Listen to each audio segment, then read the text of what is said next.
Assalamualaikum warahmatullahi wabarakatuh. Selamat jumpa kembali di Lare News Channel. Bagaimana kabarnya dulur-dulur semua, sobat YouTube semua? Semoga dalam keadaan sehat walafiat.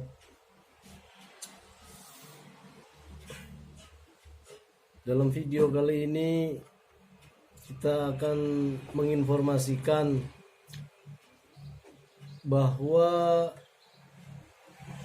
ada sesuatu permasalahan mungkin ya di dalam internalnya Kiai Imad, khususnya Gus Fuad Fleret sama Tengku Mudakori. Sebenarnya ada apa ya?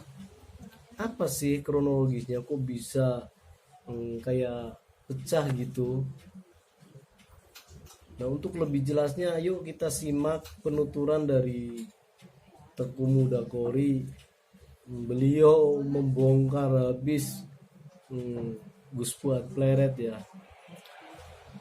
Ya semoga tidak terjadi sesuatu apapun dan kembali bersatu, dan intinya permasalahan itu bisa diselesaikan secara damai lah. Yuk kita simak penuturan dari Tengku Mudakori terkait kasusnya dengan Gus Fuad Fleret. Yuk kita simak bersama. Tinggal hitung aja buat ente pernah ngasih pulus buat aneh, tinggal hitung aja ntar gue bayar. Sampaikan sama dia. Ada polemik lama yang diangkat, polemik lama yang sebetulnya sudah selesai teman-teman. Polemik lama dicari-cari mana kesalahan saya untuk mau dijatuhkan saya di baik dalam dunia maya. Itu yang ngikut-ngikut Gus Fuad gua simak dari mulai ba'da subuh sampai sholat isya, nggak ada yang sholat itu tuan-tuan. Baca Quran aja nggak ada yang, katanya pengikut orang benar itu baca Quran aja nggak ada yang bisa. Tuh coba buktiin dah, buktiin. Gue pengen tahu. Termasuk yang bikin YouTuber itu gayanya doang sebetul itu.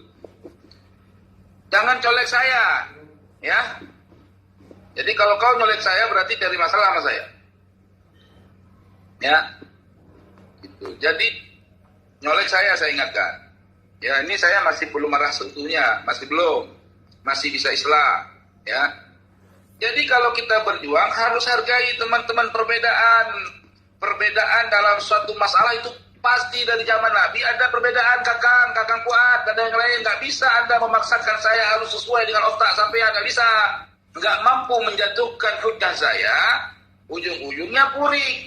Dan mereka itu bilang timnya Kiai Imad gitu. Dan saya dibikin judul Said Qori atau Tengku Qori dikeluarkan dari timnya Kiai Imad. Nanti saya akan tanya sama Kiai Imad, benar apa enggak? Kalau benar saya terus terang aja, ini nggak ada urusan tim.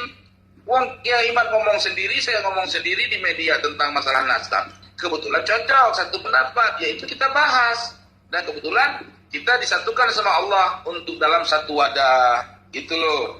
Nah saya Tahadus bin Nikmat bergabung dengan wadah Laskar Sabilillah yang darinya NKRI, Laskar NKRI. Nah di Laskar NKRI saya keluar, ya Gus Fuad keluar bikin Laskar sendiri, namanya Laskar Nusantara kalau nggak salah. Gitu. Nah Laskar Nusantara itu tidak pandang agama, mau Kristen, mau Hindu, mau Buddha, masuklah di Laskar itu. Bagi saya la ikraha fiddin, nggak ada masalah. Tapi kalau Laskar Sabilillah misinya lain dengan misi itu. Jadi jangan Kiai Fuad pingin menguasai seluruh laskar di Indonesia supaya tunduk patuh sama perintah dia. Gitu. Seperti itu teman-teman. Banyak yang clash sebetulnya kalau kita membongkar, ya. Ya ke suatu rapat di Demak dibilang dia nggak hadir, katanya apa itu kesultanan sultan apa itu palsu lah, macam-macam lah. Ini teman-teman Bani Alawi, ya, semua saya informasikan kepada kalian semua. Tantang aja tes DNA, tapi jangan Bani Alawi yang tes DNA. Semua yang ngaku-ngaku juriyatnya Sunan Ampel, Sunan Derajat, semua ajak tes DNA, ya. Aja tes DNA itu semua. Saya aja tes DNA biar ketahuan semua. Gitu loh. Nanti ujung-ujungnya pada kuat nggak sama tes DNA, ya? Ya sekarang orang itu menyatakan untuk agar Pak Alawi tes DNA. Ya, itu si Fuad udah tes DNA, upload grupnya apa itu coba tanya. Nggak berani dia buka. Gitu loh. Nggak berani dia buka udah berapa bulan. Gitu. Upload grupnya apa dia itu? Dia bukan. Gitu. Jadi nuntut orang, tetapi diri sendiri sebenarnya kemana jalur upload grupnya. Nah sekarang rombongan-rombongan yang pada mengaku keturunan Wali Songo, ya, semua punya data, katanya punya manuskrip. Minta supaya mereka semua mau tes DNA. Coba dah. Coba. Ingin tahu saya. Dari orang-orang yang mengaku keturunan Wali Songo, DNA-nya kemana? Maka saya ingin sekali ada kelanjutan diskusi terkait masalah nasab ini. Supaya semua terang. Dan saya tidak ada urusan terkait masalah pamor-pamor. Gak ada urusan pamor saya teman-teman. Mau ada yang subscribe saya, banyak pengikut di viewer saya, nggak ada urusan bagi saya teman-teman. Ada yang nggak mau ikut, ada yang mau subscribe, itu urusan masing-masing. Yang menilai saya buruk, tafadhol maskura la ba'sa alaina, nggak berurusan buat saya. Sampai detik ini, ya, walaupun saya menentang Bani Ba'alawi dengan bermacam-macam statement, mereka klan Ba'alawi sampai hari ini tidak ada seorang pun yang datang mempersekusi saya. Kenapa? Karena mereka tahu saya ini cari kebenaran, bukan permusuhan, gitu.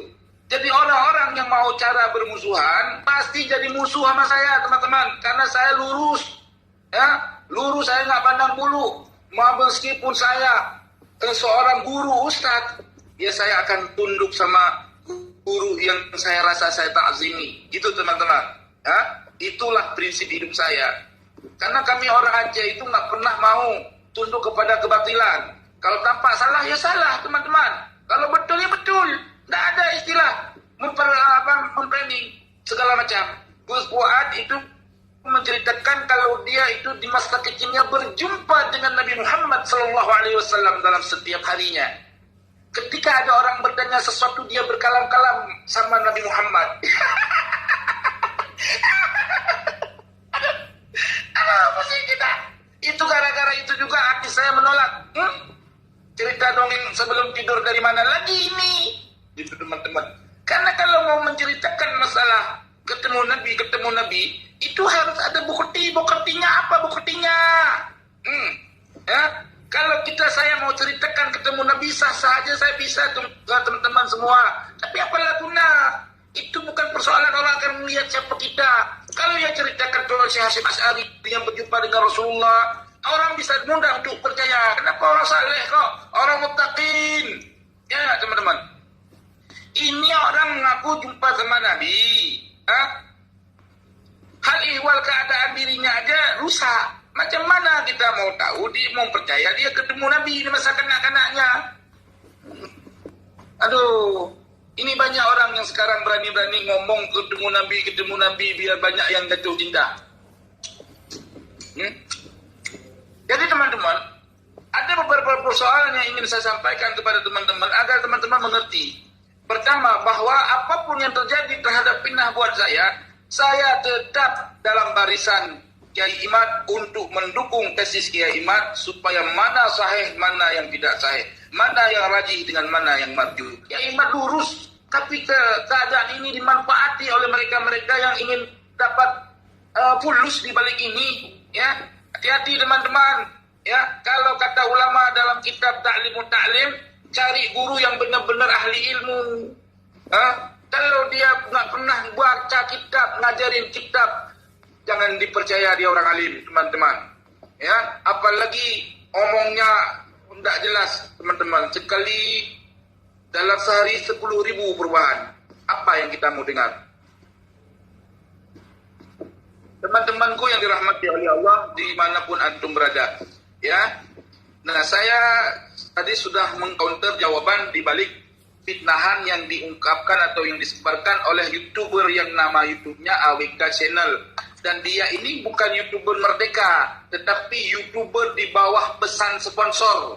Ya, dia itu anak buahnya Gus Fuad Pleret. Ya, dia dapat gaji teman-teman. Ya, entah berapa tadi gajinya. Ya, doakan teman-teman biar saya dapat rezeki bisa ngajak orang itu tobat untuk bisa saya gaji. Karena dia kalau banyak dapat gaji ke situ dia turun teman-teman. Yang mana yang ngasih duit banyak, duit banyakkan, pasti orang itu keluar dari yang duit sedikit. Mesti cari yang duit yang banyak. Doakan teman-teman biar saya jadi orang kaya, teman-teman. Nanti orang-orang kayak gitu akan saya gaji, teman-teman. Kalau yang dulu dia cuma digaji 4 juta sebulan, teman saya gaji 10 juta sebulan kalau saya jadi orang kaya. Tapi bukan nazar, baru cita-cita, teman-teman.